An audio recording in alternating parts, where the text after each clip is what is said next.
Police brutality, angry protesters. We've gotten used to seeing this during the Arab Spring, but now New York. I mean, how far could the correlation go, do you think? Well, the parallels are obvious, but it does remain to be seen whether this will be transformative in the same way that the Arab Spring was. And I think all protest movements like this tend to start off as a form of political theater, and it remains a question of whether it can transition into something more meaningful. And often it doesn't tend to do that, but as we see now, of course, these protests are not just taking place on Wall Street, but are now starting to spread across the country, which is a sign that there really is something going on here that will start to spread even further. And that's the type of situation that could lead to an American Spring, as it's being dubbed now. But the question really in terms of whether this will be a transformative movement or will still remain at the stage of political theater is whether there can be a coordinated message sent through these protests, or whether it really is just sort of an uncoordinated bunch of people who have a wide variety of grievances, which of course we find. We are seeing the minor effects of an avalanche effect spreading across Northern America at the moment. We've just heard reports of more unrest in Boston as well, up on the northeast coast. You mentioned moments ago the issue of political theater. Now it's a politically sensitive time in Washington. What do you think is going through the minds of the top people there? Surely perhaps the Republicans could use this to square off with President Obama, saying, you see, here's the unrest, the economic woes, your presidency, your term is failing. I think certainly this will be turned into a form of political infighting as well. But I think what's probably more interesting and more important and potentially transformative about this movement is the fact that they didn't locate this on Washington, or at least not originally. It wasn't Occupy DC, it was Occupy Wall Street, which I think shows the idea that the people are looking past the political theater that's taking place in Washington towards the real praxis of political power, which is located in the heart of the American empire on Wall Street and in the finance capital, not in the where the politicians are wrangling about austerity measures and that sort of thing. Because I think people are becoming more and more aware through the Ron Paul presidential campaign and other sorts of memes that are traveling through society right now that the real heart of the empire is in the finances.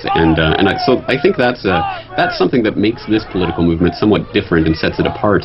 And we see that now being carried out in things like the Federal Reserve protest in Chicago. So there is a chance for this, I think, to become a truly transformative movement centering on the idea of the private banking system in America. Well, there are many analysts that say that the major governments of the world are just in bed with the big money players, whether it's the banks, whether it's the energy extraction agencies, whether it's the telecommunications or the defense industries. But here we're seeing the police react rather strongly there, as you were saying, outside of Wall Street. What could the consequences be of this? Do you think that people could react in a slightly more aggressive manner?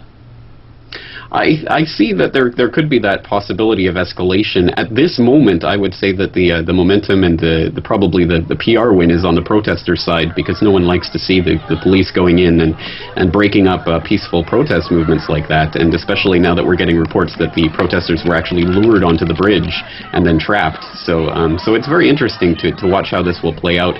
And I think at this point, as I say, the protesters are probably winning in the PR game. But again, I think there's a much larger political movement at stake here, and it really does remain to be seen whether there can be some sort of coordinated action on the Federal Reserve and the privately owned central banking system of the United States. If we look back over this past year, for many months indeed, the Eurozone has been struggling in many of its members. Of course, the latest one now to threaten just to blow out the bottom of the entire Eurozone neighborhood is that of Greece, potentially facing bankruptcy in 8 days, a default on billions of euros of loans, and all the while tens of thousands of people protesting as these austerity measures are cast down upon them from the governments, spurned on by the creditors, the main banks.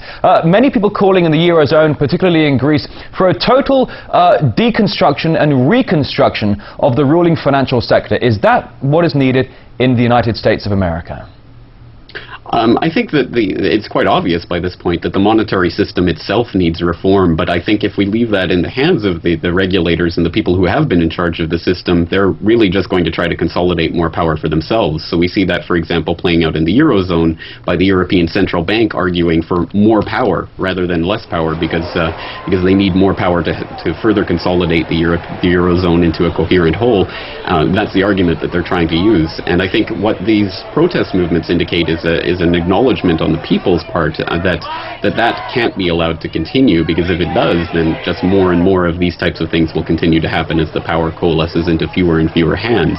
And as you mentioned before, of course, the Wall Street and the Washington are almost indistinguishable at this point, insofar as the political power is being wielded by Wall Street. So I think this does represent the people's realization that relationship and that nexus is the real enemy, and that in and of itself, I think, makes this a different type of protest movement than one we've seen in recent years. James Corbett, editor of the independent news website corbettreport.com. Thank you.